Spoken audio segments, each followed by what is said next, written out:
Breaking news at isang nakakagulat na balita ang muling nagpagalaw sa Japan. Kahapon lang, iniulat natin ang babala ng isang posibleng mega quake. At ngayon, hindi tayo nagkamali. Japan, ginulat ng 5 malalakas na lindol sa loob lamang ng isang araw. Pinakamalakas, magnitude 5.5, tumama sa Toshima Village, habang halos 900 aftershocks na ang naitala mula June 21 sa paligid ng Tokara Islands. Pero ang mas nakababahala, ito raw ay senyales ng nalalapit na megaquake, isang posibleng magnitude 9 na lindol sa ilalim ng dagat.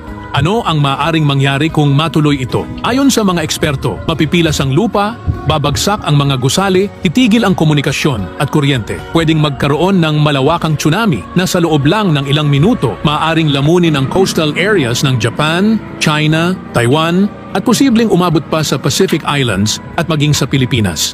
Libu-libong bahay ang maaaring gumuho, ang ekonomiya ng Japan ay maaaring bumagsak at milyon-milyong buhay ang malalagay sa panganib. Sa ngayon, wala pang nasaktan. Mabuti na lang at handa ang mga Japanese. May evacuation plan, may alert system, may disiplina.